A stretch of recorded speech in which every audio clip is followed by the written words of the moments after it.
Hi all, welcome to football arena. Football ലോകം world കപ്പിന്റെ ആവേശത്തിലേക്ക് കടക്കുകയാണ്. ബ്രസീൽ തങ്ങളുടെ സ്ക്വാഡ് പ്രഖ്യാപിച്ചു കഴിഞ്ഞു. അതിൽ ഇടം നേടാൻ റാഫീഞ്ഞയ്ക്ക് സാധിച്ചിട്ടുണ്ട്. കൂടാതെ റാഫീഞ്ഞ ഏറ്റവും കൂടുതൽ ആഗ്രഹിച്ചിരുന്ന നെയ്മർ ജൂനിയറും വേൾഡ് കപ്പ് സ്ക്വാഡിൽ ഇടം കണ്ടെത്തി എന്നുള്ളതാണ്. ഇതിന് പിന്നാലെ റാഫീഞ്ഞ ഒരു ഇന്റർവ്യൂ നൽകിയിരുന്നു. അതിൽ വേൾഡ് കപ്പ് ഫൈനലിനെ കുറിച്ച് അദ്ദേഹം സംസാരിക്കുന്നുണ്ട്.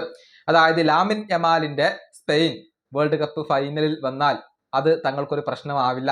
യമാൽ മറുഭാഗത്ത് ഉണ്ടായാലും പ്രശ്നമാവില്ല. ഒരുപാട് മികച്ച താരങ്ങൾ ബ്രസീലിൽ ഉണ്ട് എന്നാണ് റാഫീഞ്ഞ ഇപ്പോൾ പറഞ്ഞിട്ടുള്ളത്. അദ്ദേഹത്തിന്റെ വാക്കുകൾ ഇങ്ങനെയാണ്: വേൾഡ് കപ്പ് ഫൈനലിൽ ബ്രസീലും സ്പെയിനും തമ്മിൽ നേർക്കുനേർ വന്നാൽ അത് ഇൻട്രസ്റ്റിംഗ് ആയിരിക്കും. യമാൽ മറുഭാഗത്ത് ഉണ്ടെങ്കിലും അതൊരു പ്രശ്നമാവില്ല. കാരണം ഞങ്ങളുടെ ഭാഗത്ത് നല്ല ക്വാളിറ്റിയുള്ള ഒരുപാട് താരങ്ങൾ ഉണ്ട്. കൂളായ ഒരു മത്സരമായിരിക്കും. വളരെയധികം ഇൻട്രസ്റ്റിംഗ് ആയിരിക്കും. ഇതാണ് സ്പെയിനും ബ്രസീലും തമ്മിൽ ഉള്ള ഒരു വേൾഡ് കപ്പ് ഫൈനലിനെ കുറിച്ച് റാഫീഞ്ഞയുടെ ഒരു അഭിപ്രായം. ഇതേ പ്രഡിക്ഷൻ തന്നെയായിരുന്നു നേരത്തെ നെയ്മർ ജൂനിയർ നടത്തിയിരുന്നത്. അതായത് വേൾഡ് കപ്പ് ഫൈനലിൽ ബ്രസീലും സ്പെയിനും തമ്മിൽ ഏറ്റുമുട്ടുന്നു, 1-3 ഗോളുകൾക്ക് ബ്രസീൽ വിജയിക്കുന്നു. അതൊക്കെയാണ് നെയ്മറുടെ ഒരു സ്വപ്നമായിക്കൊണ്ട് വരുന്നത്. ഏതായാലും ഇത്തവണ വലിയ കിരീട സാധ്യത കൽപ്പിക്കപ്പെടുന്ന ടീമാണ് സ്പെയിൻ.